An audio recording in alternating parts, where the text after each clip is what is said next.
गणेशाय नमः।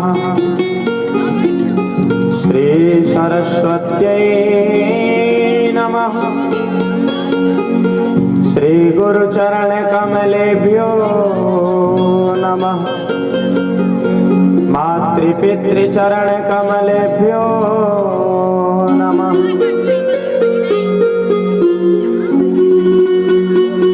ध्येयं सदा परिभवघनमभिष्टदोहम्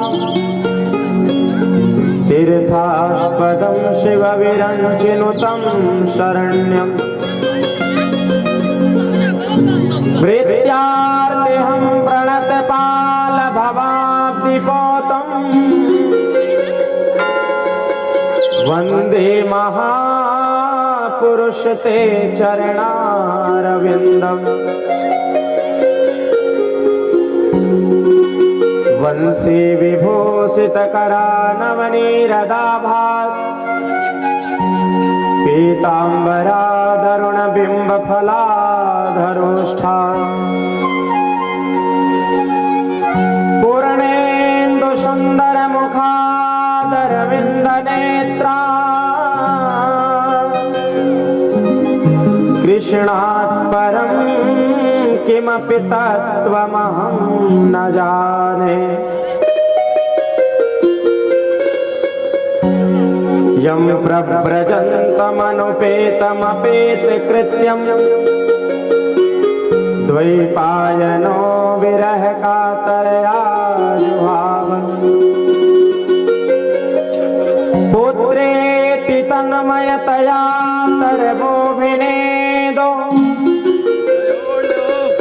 तं सर्वभूतहृदयं मुनिमानतोऽस्मि। अतुलितबलधामं हेमशैलावदेहं धनुजवनकृशानुं ज्ञानिनामग्रगण्यं सकलगुणनिधानं वानराणामधीशं रघुपतिप्रियभक्तं वातजातं नमामि। आपदामपहर्तारं दातारं सर्वसम्पदां लोकाभिरामं श्रीरामं भूयो भूयो नमाम्यहम्। सच्चिदानन्दरूपाय विश्वोत्पत्त्यादिहेतवे तापत्रयविनाशाय श्रीकृष्णाय वयं नुमः।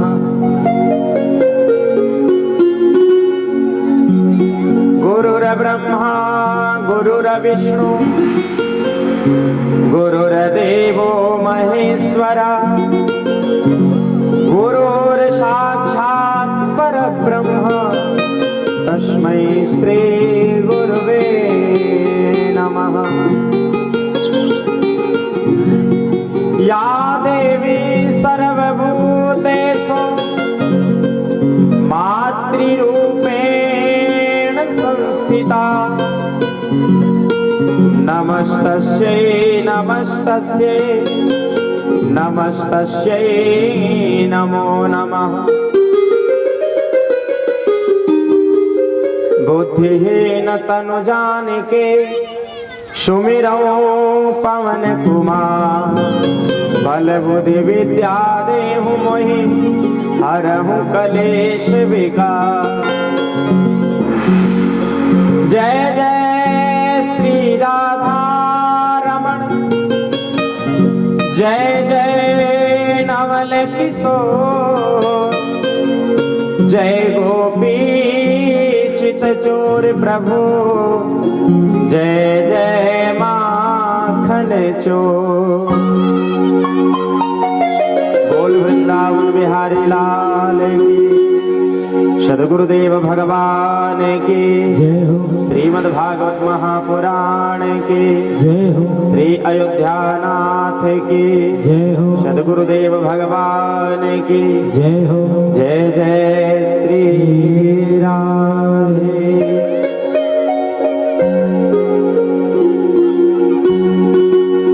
सुखी रहे संसार सब, दुखिया रहे न को। सुखी रहे संसार सब, दुखिया रहे न को। यह अभिलाषा भक्त की भगवन पूरी हो। यह अभिलाषा भक्त की भगवन पूरी हो। दूध पूत धन धान से वंचित रहे न को। दूध पूत धन धान से वंचित रहे न को। विद्या बुद्धि तेज बल सबके भीतर हो। विद्या बुद्धि तेज बल सबके भीतर हो। आपकी भक्ति प्रेम से मन होए भरपूर। आपकी भक्ति प्रेम से मन होवे भरपूर। राग द्वेष से चित्त सभी का भागे को सो दूर। राग द्वेष से चित्त सभी का भागे को सो दूर।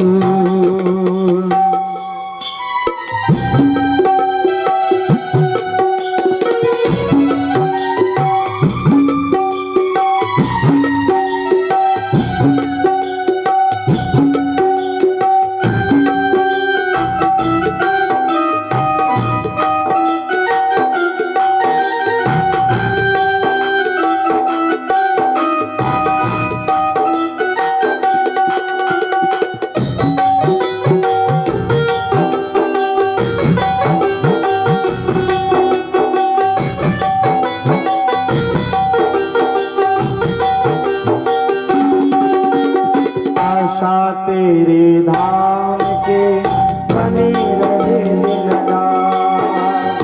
आशा तेरे धाम की बनी रहे दिन रात। मिले भरोसा आपका हमें सदा है माँ। मिले भरोसा आपका हमें सदा है माँ।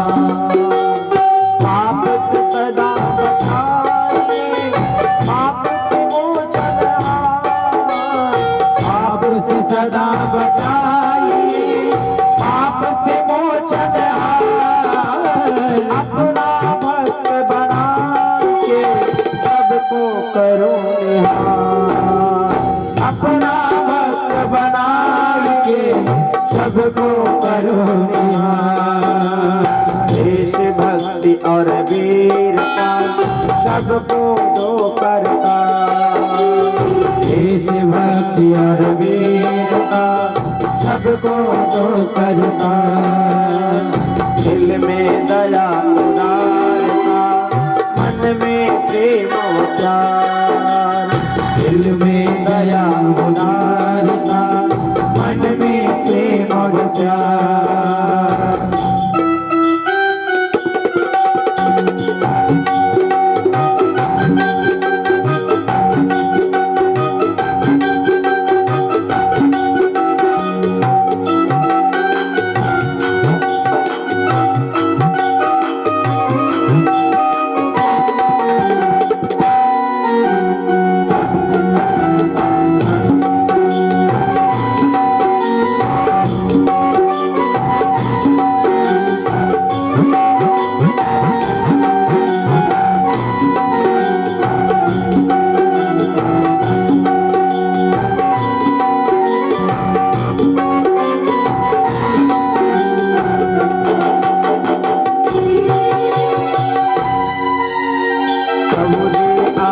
दयाल हो पाप के मोचनहार।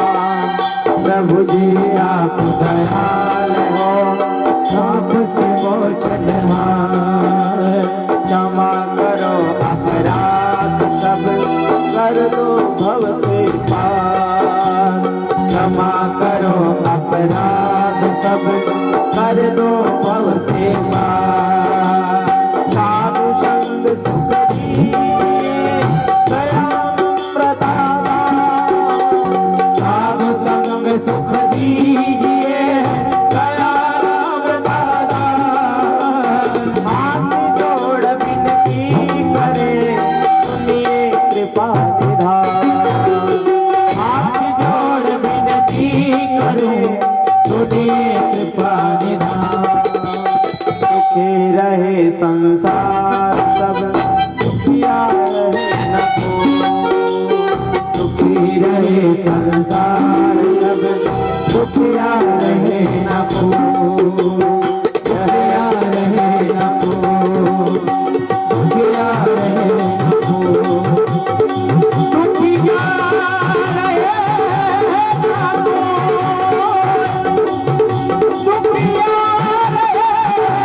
सर्वप्रथम श्री धाम वृंदावन में विराजमान बांके बिहारी लाल श्री गिरिराज धरण जी महाराज, श्री अवध धाम में विराजमान कनक भवन बिहारी बिहाणी जो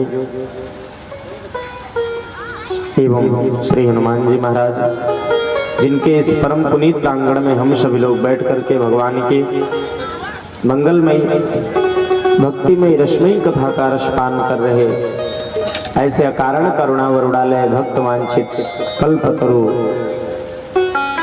अकारण करुणा वरुणालय भूत भावन भगवान भोलेनाथ परम पूज्य पागल बाबा, पूज्य पाखंडी बाबा, सती अनुसुईया के चरित्रों का अवलोकन करने वाली सभी माताएं बहने, सभी श्रोता बंधु, शाम वेद का गान करने वाले सभी कलाकार बंधु, इस श्रीमद् भागवत तथा भक्ति ज्ञान यज्ञ में आए हुए सभी वैदिक विद्वान, उपस्थित सभी लोगों को सर्वप्रथम इस व्यासपीठ से नमन वंदन प्रणाम। बड़ी ही परमात्मा की अनंत कृपा, अद्भुत कृपा, जो हम सभी लोग पुनः भगवान शिव के प्राण प्रतिष्ठा महोत्सव के उपलक्ष्य में इस सप्तम दिवस की मंगल वेला में एकत्रित हुए हैं।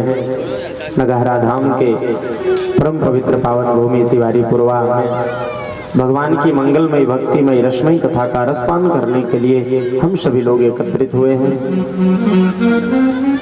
परमात्मा की जब अनंत कृपा होती है मानव जीवन में, तो ऐसा सुंदर, ऐसा दिव्य अवसर प्राप्त होता है, जैसा कि व्यास जी महाराज ने वर्णन किया है। जन्मांतरे वा भवेत् पुण्यम तदा भागवतम लभे। जन्म जन्मांतर के जब पुण्य उदय होते हैं तो हम सभी लोगों के जीवन में ऐसा सुंदर, ऐसा दिव्य अवसर प्राप्त होता है। परमात्मा ने अद्भुत कृपा की जो मानव जीवन दिया, और इस मानव जीवन के माध्यम से हम और आप भगवान की दिव्य कथा का रसपान कर रहे हैं। गोस्वामी तुलसीदास जी महाराज ने इस शरीर को ही परमात्मा को प्राप्त करने का एक सर्वोत्तम साधन कहा। गोस्वामी पूज्यपाद तुलसीदास जी महाराज वर्णन करते हैं, साधन धाम मोक्ष करे द्वारा, साधन धाम मोक्ष करे द्वारा, साधन धाम मोक्ष करे द्वारा, साधन धाम मोक्ष करे द्वारा, साधन धाम मोक्ष करे द्वारा, पाई न जे पर लोक समारा, पाई न जे पर लोक समारा, पाई न जे पर लोक समारा, पाई न जे पर लोक समारा। परमात्मा को प्राप्त करने का ये मानव जीवन ही सर्वोत्तम साधन है। परमात्मा ने अद्भुत कृपा की मानव जीवन दिया, और इस मानव जीवन के माध्यम से हम और आप भगवान की कथा श्रवण करें, भगवान की भक्ति करें, तो ही ये मानव जीवन सार्थक है। तो आइए हम सभी लोग सर्वप्रथम अपनी मन और वाणी को पवित्र करने के लिए प्रेम से 2 मिनट भगवान नाम का आश्रय लें। उसके तत्पश्चात भगवान की मंगलमय दिव्य कथा। आइए भाव से तालियों की सेवा करते हुए हम सभी भक्तजन भगवान का मधुर मधुर नाम संकीर्तन करेंगे और तत्पश्चात दिव्य कथा को श्रवण करेंगे।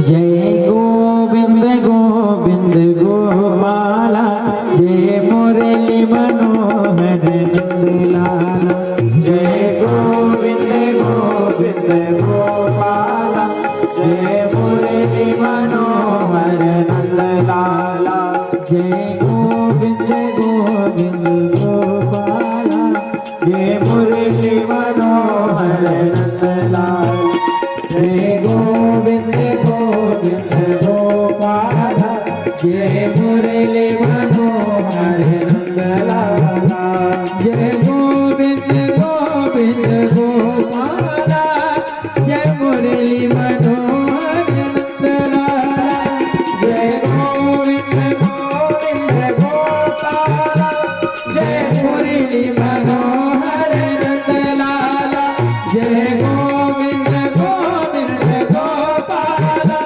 जय मुरली मनोहर नंदलाल जय गोविंद गोविंद गोपाल जय मुरली मनोहर नंदलाल जय गोविंद गोविंद गोपाल जय मुरली मनोहर नंदलाल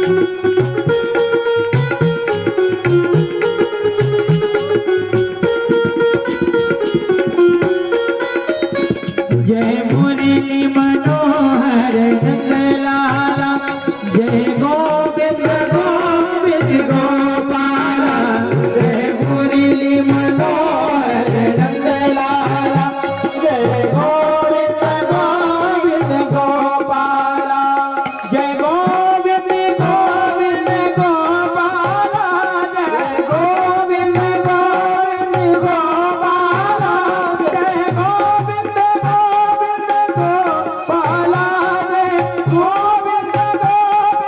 गोपाल जय गोविंद गोविंद गोपाल जय गोविंद गोविंद गोपाल जय मुरली मनोहर नंदलाल जय गोविंद गोविंद गोपाल जय मुरली मनोहर नंदलाल जय गोविंद गोविंद गोपाल जय मुरली मनोहर नंदलाल जय गोविंद गोविंद गोपाल जय मुरली मनोहर नंदलाल जय गोविंद गोविंद गोपाल जय मुरली मनोहर नंदलाल जय गोविंद गोविंद गोपाल जय मुरली मनोहर नंदलाल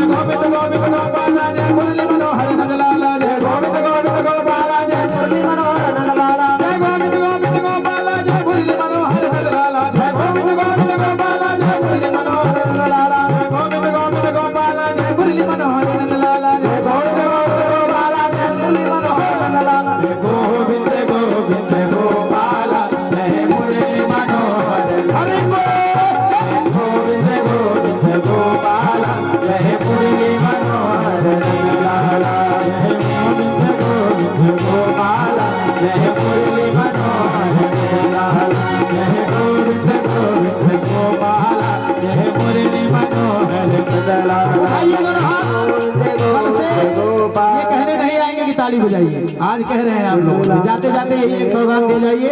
उठाइए दोनों हाथ भाव के साथ और कहना है जय गोविंद गोविंद गोपाल जय मुरली मनोहर नंदलाल जय गोविंद गोविंद गोपाल जय मुरली मनोहर नंदलाल जय कृष्ण गोविंद हरे मुरारी हे नाथ नारायण वासुदेव श्री कृष्ण गोविंद हरे मुरारी हे नाथ नारायण वासुदेव श्री कृष्ण गोविंद हरे मुरारी हे नाथ नारायण वासुदेव कृष्ण कृष्ण कृष्ण राधे कृष्ण कृष्ण कृष्ण राधे कृष्ण कृष्ण कृष्ण राधे राधे कृष्ण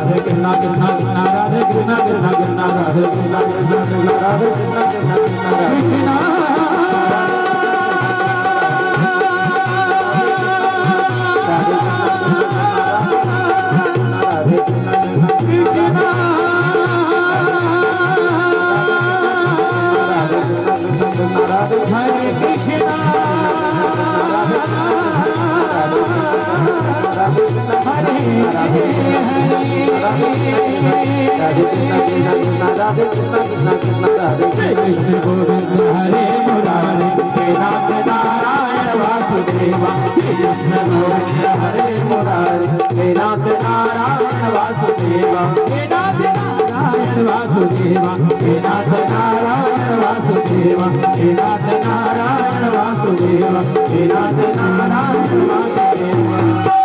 बोलिए भक्तवत्सल भगवान की जय हो। जय जय श्री राधे श्याम। बड़े ही अद्भुत भाव से हम सभी लोगों ने भगवान के नाम संकीर्तन का गान किया, अपनी मन और वाणी को पवित्र किया। परमात्मा की बड़ी अनंत कृपा है। परमात्मा की कृपा मानव के ऊपर निरंतर बरस रही है, परंतु हमारी श्रद्धा का पात्र कितना बड़ा है, उतनी ही परमात्मा की कृपा हमें प्राप्त होती है।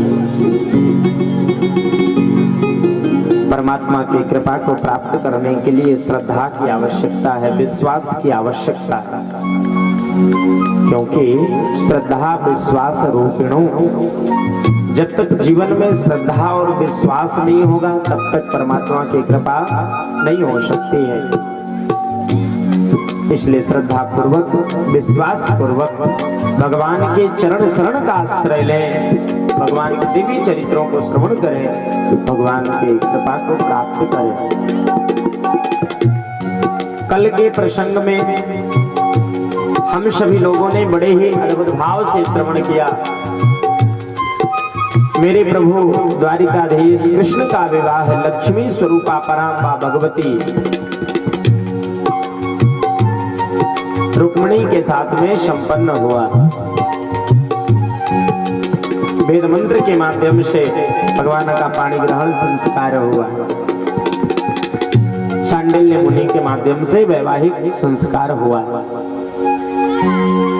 सुखदेव जी महाराज कहते हैं, परीक्षित, व्यक्ति जब आगे बढ़ता है तो उतने ही उसके शत्रु भी होते जाते हैं, और ये सत्य है। रुक्मिणी जी के गर्भ से प्रथम पुत्र ने जन्म लिया, भगवान के सबसे बड़े पुत्र ने जन्म लिया, जिनका नाम है प्रद्युम्न। प्रद्युम्न जिन्होंने अपने जीवन में सुंदर कार्य किया, अच्छे कर्म किया, वह है प्रद्युम्न। परंतु परीक्षित कृष्ण के शत्रुओं की भी कमी नहीं थी। एक शंबरासुर नाम का दैत्य है जो भगवान का शत्रु है। शंबरासुर नाम के दैत्य को जब पता चला कि कंस के यहाँ प्रथम पुत्र ने जन्म लिया, शंबरासुर नाम का दैत्य रात्रि के समय में आया और प्रसिद्धि का गृह से ही उस बालक को चुरा लिया और ले जाके समुद्र के अंदर फेंक दिया। मछुआरों ने उसी मछली को पकड़ा, जिस बालक को मछली ने निगला था, मछुआरों ने उसी मछली को पकड़ लिया और पकड़ के महाराज शंबरासुर को भेंट में प्रदान कर दी। शंबरासुर के यहाँ भोजन बनाने का कार्य करती थी विद्यावती।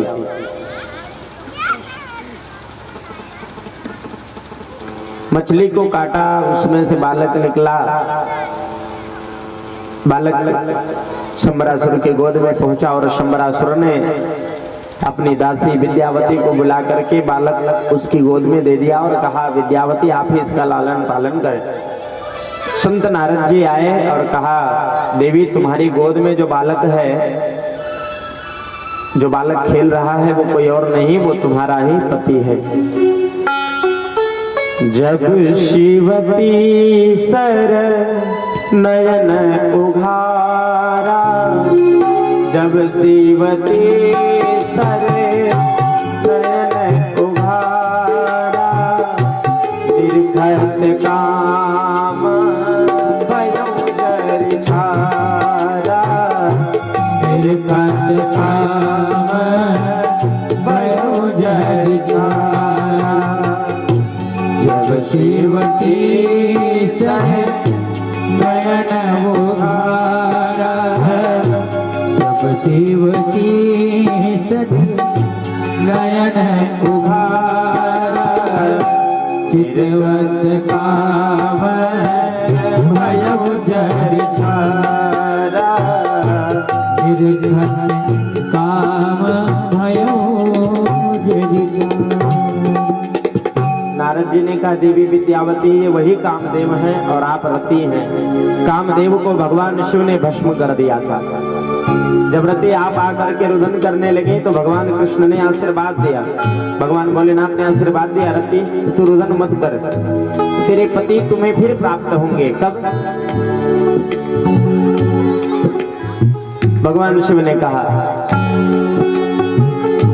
कृष्ण तनय होए है पति तोरा, कृष्ण तनय होए है पति तोरा, वचन अन्यथा जाने न मोरा, वचन अन्यथा जाने न मोरा। उस समय शिव जी ने देवी आपसे कहा था कि कृष्णावतार में आपके पति आपको प्राप्त होंगे। नारद जी ने कहा देवी ये कोई और नहीं है, वही साक्षात कामदेव के अवतार प्रद्युम्न जी यहाँ पर प्रकट हुए हैं। सुखदेव जी महाराज कहते हैं परीक्षित,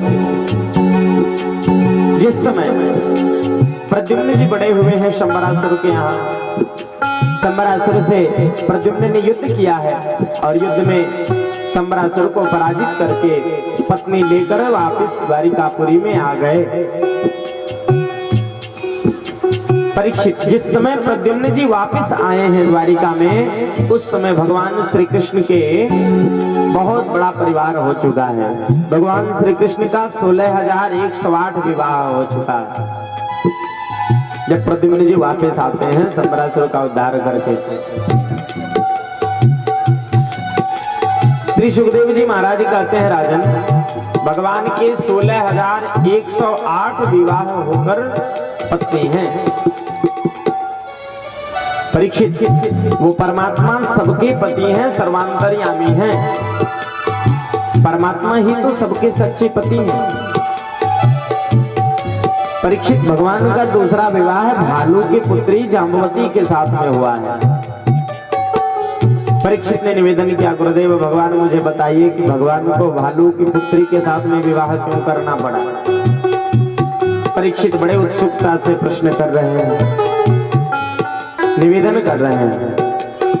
सुखदेव जी महाराज कहते हैं राजा,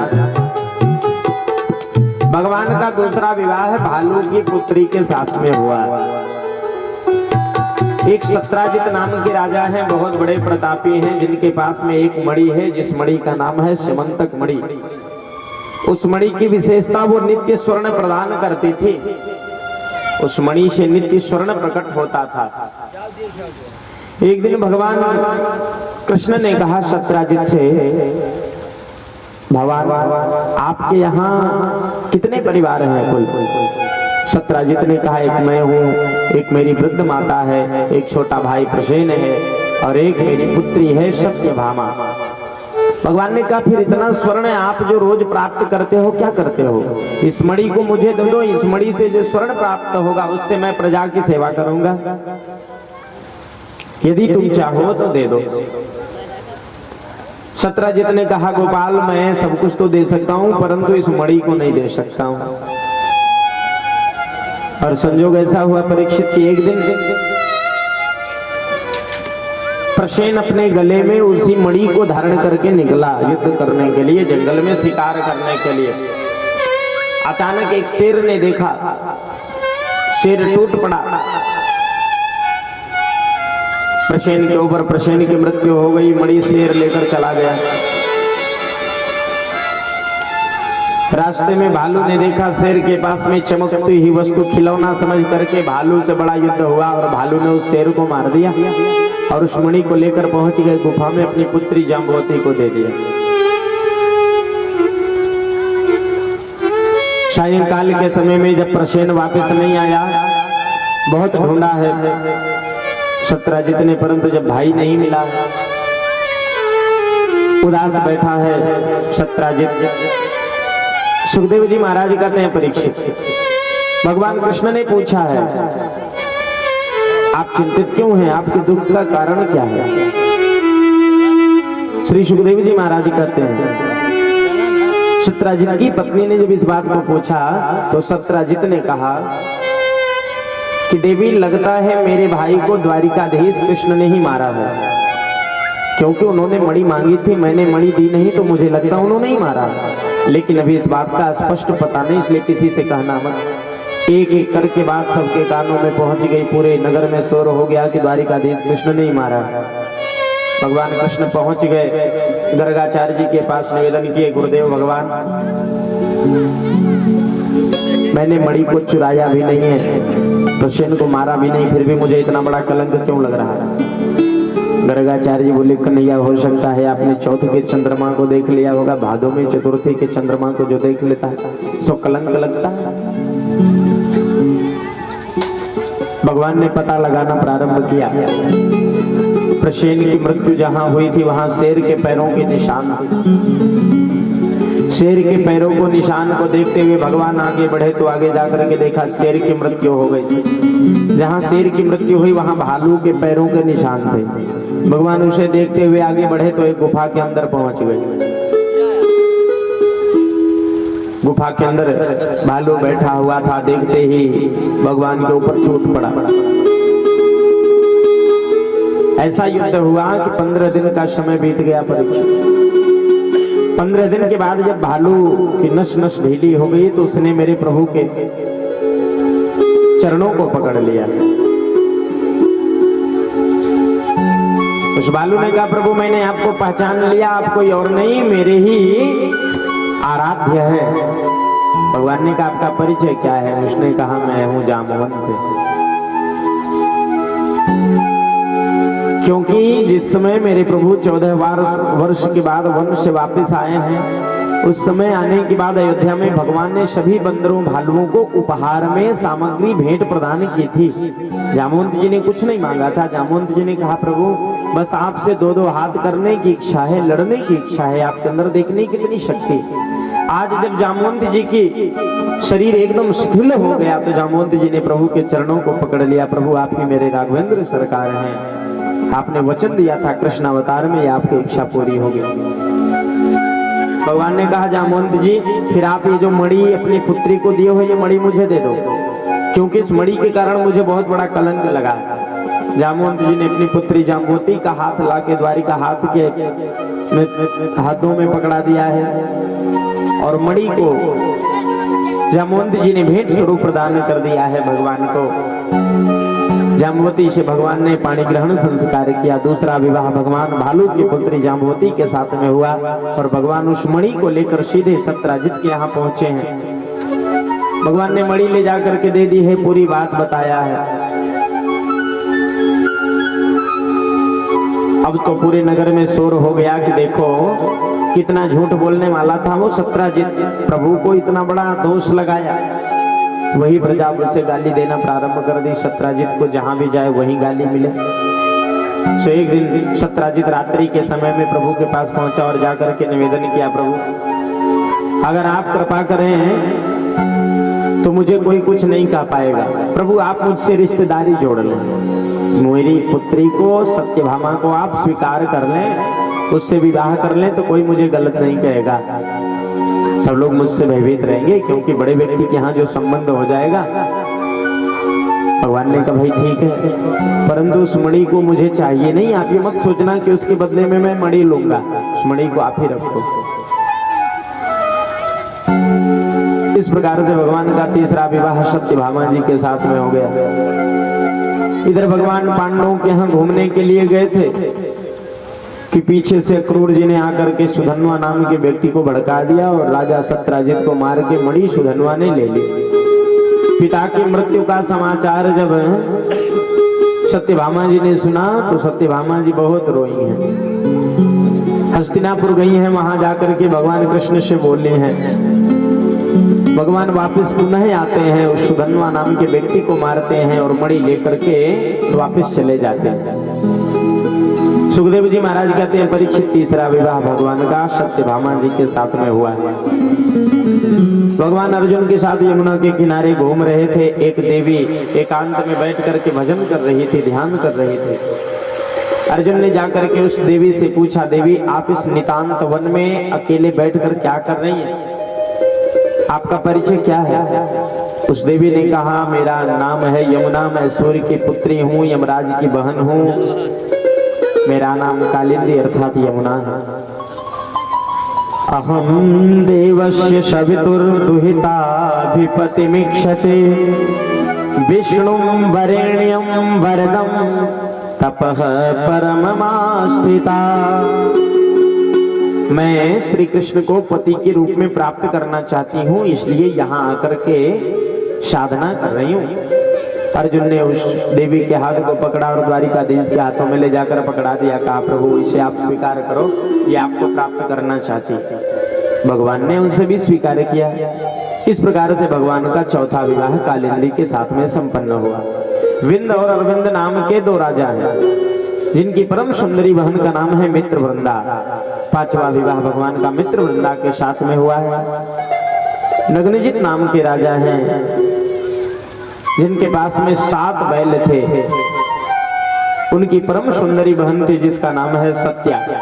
उन्होंने ऐसा संकल्प लिया था कि जो 7 बैलों के नाक में एक साथ नकेल लगा देगा, उसके साथ में मैं अपनी बहन का विवाह करूंगा। भगवान को पता चला, भगवान पहुंचे हैं। 7 बैलों को भगवान ने एक साथ नाथा है, 7 रूप धारण करके। इस प्रकार से नग्नजित ने अपनी बहन सत्या का पाणी ग्रहण संस्कार मेरे प्रभु के साथ में किया है। एक राजाधि देवी नाम की पराक्रमी स्त्री है, राज स्वयं संभालती है। राजाधि देवी की पुत्री का नाम है भद्रा और 7वां विवाह भगवान का भद्रा के साथ में संपन्न हुआ। एक भद्रदेश नाम के राजा हैं, जिनकी बिटिया का नाम है लक्ष्मणा। भगवान का 8वां विवाह लक्ष्मणा के साथ में संपन्न हुआ। परीक्षित एक और पराक्रमी राजा है जिसका नाम है भौमासुर। कभी कभी व्यक्ति के पास बल अधिक हो जाता, धन अधिक हो जाता है, तो वो उसका दुरुपयोग करना प्रारंभ कर देता है। भौमासुर भूमि से उत्पन्न हुआ है, शक्ति बहुत है, धन बहुत है, वैभव बहुत है, तो जाता था राजाओं से युद्ध करता था, उन राजाओं को पराजित करता था, उन राजाओं को बंधक बना करके कारागृह में डाल देता था और उनकी कन्याओं का, राजकुमारियों का हरण करके लाता था, कारागृह में बंद कर देता था। भौमासुर ने ऐसा संकल्प लिया था कि जब 20,000 कन्याएं हो जाएंगी तो एक साथ में उनके विवाह करूंगा। मेरे प्रभु को इस बात का पता चला। देवताओं के द्वारा भगवान को यह सूचना मिली कि भौमासुर ने ऐसा घोर अपराध किया है। भगवान उन देवियों के ऊपर दया करते हैं। उन देवियों ने भी भौमासुर के कारागृह से भगवान को याद किया है, हे प्रभु कृपा करें, मेरा जीवन आज बड़ा ही संघर्षमय हो गया है। गोपाल, आप ही मेरे प्राणों की रक्षा करें, मेरी लाज आप ही बचा सकते हैं। तो मेरे प्रभु सबकी रक्षा करते हैं। जो भी जीव भगवान को प्रेम से पुकारता है, भगवान उसकी रक्षा अवश्य करते हैं। जब कोई नहीं आता, जब कोई नहीं आता, मेरा श्याम आता है। मेरे दुख के, मेरे दुख के, मेरे दुख के दिनों दिनों में वो बड़ा काम आता है। मेरे दुख के दिनों में वो बड़ा काम आता है। जब कोई नहीं आता, जब कोई नहीं आता तो मेरा शाम आता है। मेरे दुख के मेरे दुख के दिनों में वो बड़ा काम आता है। मेरे दुख के दिनों में वो बड़ा काम आता है।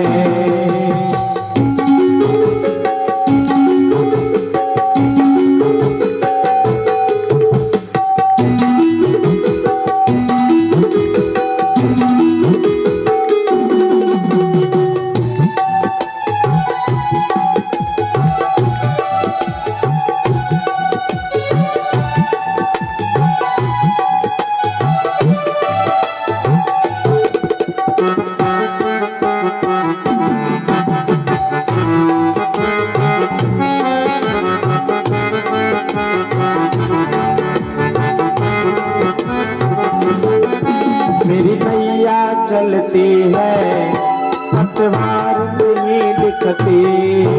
मेरी नैया चलती है पतवार नहीं दिखती।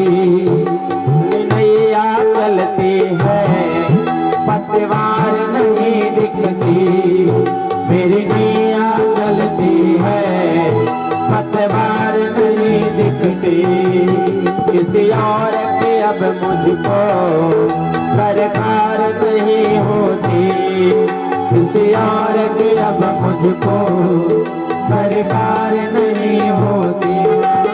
दरकार पड़े तब ही, दरकार पड़े तब ही वो दौड़ा आता है।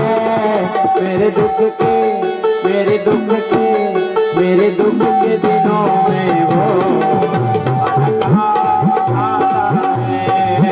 मेरे दुख के दिनों में वो बड़ा काम आता है।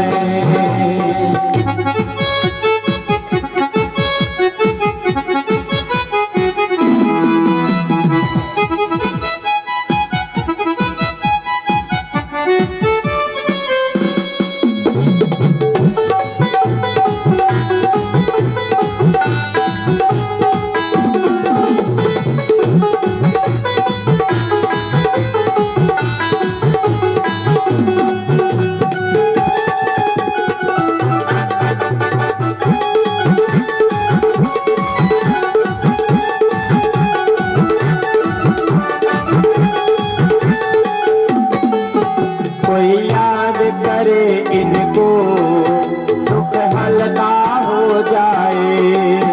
कोई याद करे इनको दुख हल्का हो जाए। जो प्रेम करे इनको ये उनके हो जाए। जो प्रेम करे इनको ये उनके हो जाए।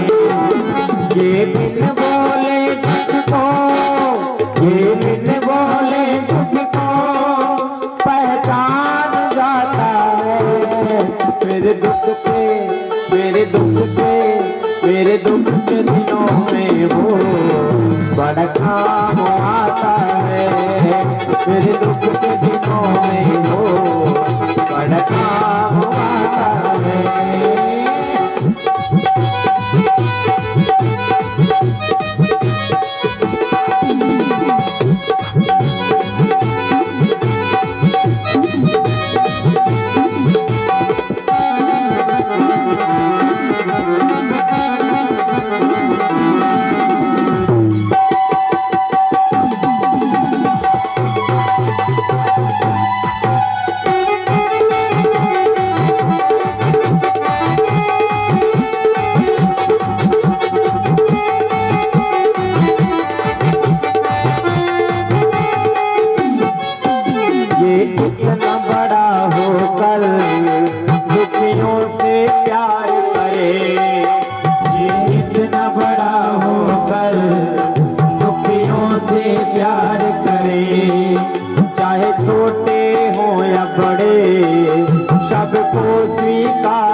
मेरे दुख के दिनों में वो बड़ा काम आता है। मेरे दुख के दिनों में वो बड़ा काम आता है। जब कोई नहीं आता, जब कोई नहीं आता, मेरा श्याम आता है। मेरे दुख के दिनों में वो बड़ा काम आता है। मेरे दुख के दिनों में वो बड़ा काम आता है। बड़ा काम के दिनों में वो बड़ा काम आता है। बड़ा काम आता है। मेरा श्याम आता है। मेरे दुख के दिनों में वो बड़ा काम आता है। बोलिए भक्तवत्सल भगवान की जय हो। जय जय श्री राधे। उन सभी 16,100 कन्याओं ने भौमासुर के कारागृह से भगवान को याद किया है। भगवान के पास में सूचना गई है। भगवान सीधे भौमासुर के यहाँ आते हैं। बड़ा विचित्र युद्ध होता है। अंत में भगवान कृष्ण के हाथों से भौमासुर का उद्धार होता है। भौमासुर भगवान के हाथों से मारा गया। मेरे प्रभु ने भौमासुर को आज मोक्ष की गति प्रदान की है। और उसके पश्चात भगवान भौमासुर के कारागृह में जाते हैं। भगवान ने 16,100 कन्याओं को देखा। भगवान के नेत्रों में आंसू आ गए। भगवान के मन में बड़ी पीड़ा हुई, बड़ा कष्ट हुआ। भगवान ने विचार किया इन देवियों को कितना कष्ट उठाना पड़ा होगा। भगवान ने अपने मन में विचार किया कि अब इन देवियों को कोई राजकुमार भी स्वीकार नहीं करेगा, इनसे कोई विवाह नहीं करना चाहेगा, क्योंकि भौमासुर के कारागृह में कैद थे। कदाचित इनके माता पिता इन्हें स्वीकार कर सकते हैं। कहीं ऐसा न हो कि समाज में बहुत बड़ी विकृति उत्पन्न हो जाए। इसलिए भगवान ने उन देवियों से जाकर के निवेदन किया है, देवी अगर आप लोगों के मन में कोई अन्यथा भाव ना हो, अन्यथा विचार ना हो, तो हम आप सभी देवियों को एक साथ पत्नी के रूप में स्वीकार करना चाहते हैं। सुखदेव जी महाराज कहते हैं, परीक्षित आज भगवान ने समाज में होने वाली कितनी भयंकर विकृति